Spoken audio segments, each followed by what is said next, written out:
Salut YouTube, je suis de retour.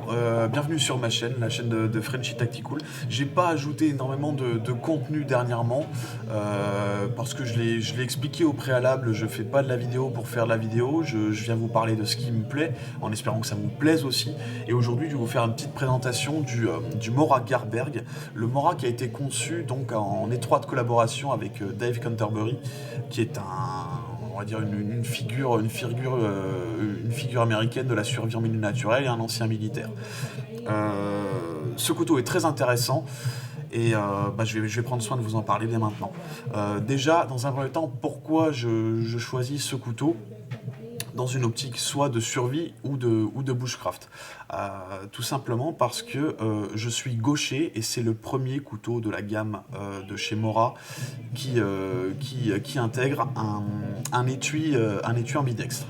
Donc ça veut dire que je peux enfin porter mon Mora sur le côté gauche à la ceinture sans être emmerdé. Mora pour la plupart des bushcrafters et des gens qui connaissent un petit peu la sphère du coupant est une très grande marque. Une très grande marque suédoise. En gros, Mora fait de l'excellent matos et de l'excellent matos rapport qualité-prix. C'est un des premiers couteaux de chez Mora qui coûte aussi cher. Il faut compter à peu près 70 ou 80 euros pour ce couteau. Mais au vu de la présentation que je vais vous faire, vous allez peut-être comprendre pourquoi. Alors, sur la toile, les avis divergent. Tout le monde n'est pas nécessairement d'accord sur le tarif, sur le rapport qualité-prix, mais moi j'aime autant vous le dire, je m'y retrouve. Je vais vous dévoiler l'engin, on va parler un petit peu caractéristiques techniques et voir un peu plus loin ce que ça peut dire.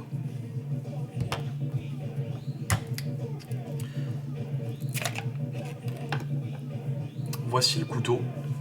Pour les caractéristiques, on est sur de l'acier AC28N inoxydable. Ce qu'il faut savoir, c'est que ce couteau selon Mora est réputé indestructible. Et vu ce qu'ils sont capables de faire en termes de coupant, j'aurais tendance à les croire. Maintenant, j'ai pas fait d'essai comme un débile en marchant dessus, en effectuant des torsions qui font pas partie entre guillemets du travail normal du couteau. Loin de là, tout simplement parce que j'ai pas envie de le niquer, ça me ferait mal au fion, et parce que c'est pas le but. Seulement quand Mora me dit qu'il est indestructible ou pas loin, j'aurais tendance à les croire. Donc l'acier, 14C28N, c'est un acier de bonne qualité, mais c'est pas le meilleur que Mora nous a fourni jusqu'à présent. Mais il a la particularité d'être inoxydable, donc forcément si on pense indestructible et survie, dans la durée c'est un très bon produit. Comme d'habitude, on est sur une émouture scandinave et sur un manche en polymère. Contrairement à la plupart des manches de la gamme, celui-ci est légèrement bombé dans les deux sens et pour ma part permet une meilleure préhension pour travailler le bois.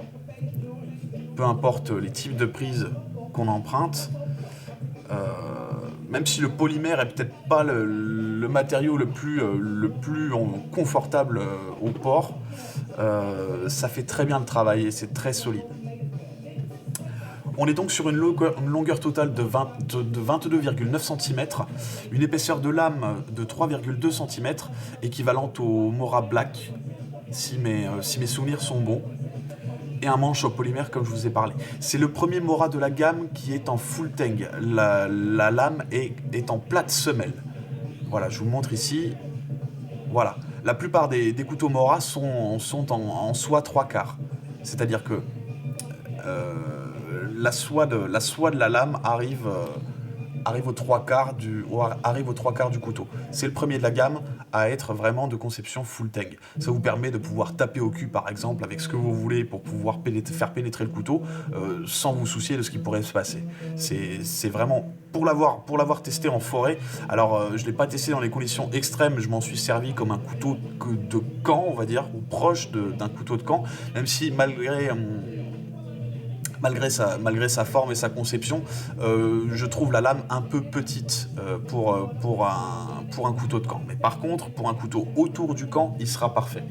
La lame, elle, fait 10,8 cm. Voilà. je vous le montre. Ce que j'aime vraiment autour de ce couteau, c'est ce qui va suivre. C'est ce qui est fourni aussi autour. À savoir, voici l'étui, hein. Je le désosse un peu pour vous montrer comment ça se passe. J'enlève un velcro et voici toutes les parties. Je les expose à peu près correctement, hein. On va s'appliquer. Alors, voici l'attache pour la ceinture.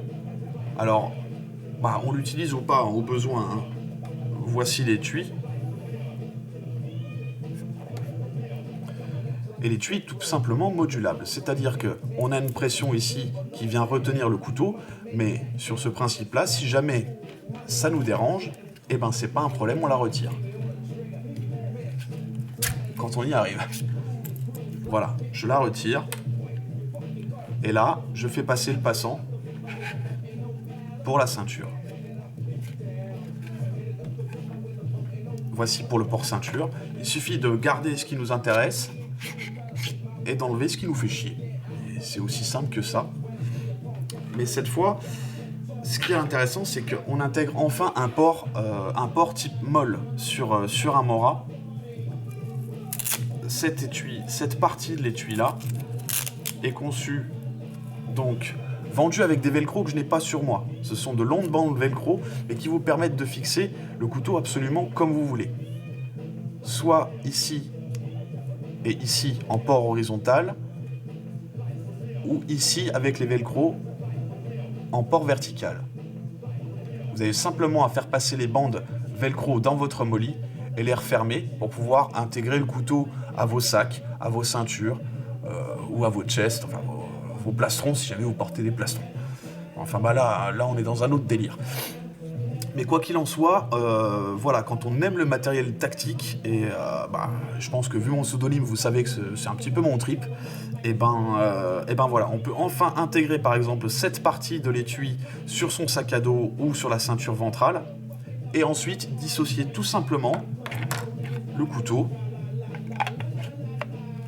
conserver l'étui, et comme je vous l'ai indiqué, intégrer le port ceinture, et ou voire même les deux, le clips avec la pression pour retenir le couteau et l'attache ceinture. Donc il y a eu un beau travail de fait sur ce qui tourne autour du couteau, et c'est ça que je trouve intéressant. Pour ce qui est du tarif, j'en avais déjà parlé, mais on va revenir un petit peu là-dessus. On est sur 70-80 euros. Alors certains trouvent que pour le type d'acier, pour le couteau et pour ce qui va tourner autour, c'est cher. Moi personnellement, ça me dérange absolument pas. Peut-être d'acheter un couteau en moins dans l'année, parce que je fais pas que ça, mais d'en acheter un bon. Voilà, d'acheter un bon produit qui fait le travail et qui dans le temps va faire dans la durée et sera toujours un produit fiable. Mora est une marque à laquelle j'ai une confiance quasi totale, et je suis très satisfait de pouvoir en avoir un, même si effectivement j'ai lâché pas loin de 80 balles pour avoir ce couteau. Maintenant, peut-être que certains d'entre vous sont prêts à mettre 100 euros dans un pliant Spyderco ou autre. Il y a d'autres marques comme Easy aussi. C'est à vous de juger si finalement, est-ce qu'on est dans un pur produit qui mérite son prix, ou est-ce qu'on est un petit peu dans la part marketing? Est-ce que quelque part les euros qu'on débourse font partie un petit peu des futurs bureaux d'études pour les potentiels produits à venir? À vous de vous situer là-dessus, mais moi en tous les cas, mettre 80 euros dans ce couteau après m'en être servi, ça ne me dérange absolument pas. C'est vraiment un couteau pour le bushcraft ou la survie, un couteau que vous allez garder sous le coude, qui fera le taf tout simplement. J'espère avoir fait le tour. On va rester succinct, j'aime pas que mes vidéos soient trop longues. Quoi qu'il en soit, j'espère que la vidéo vous aura plu et qu'elle vous aidera peut-être pour un potentiel achat ou une potentielle acquisition. Et donc voilà, On a fait le tour. Un petit pouce bleu comme ça. Hein. Si jamais vous aimez, bah c'est cool, c'est sympa de votre part. Un petit pouce en bas, si jamais ça vous plaît pas, bah c'est le tarif. Hein, vous avez le droit de pas apprécier. Et puis bah les coms sont à suivre et auquel cas, bah je lirai attentivement ce que vous avez à me dire à ce sujet. Voilà, merci encore et puis bah à bientôt sur ma chaîne.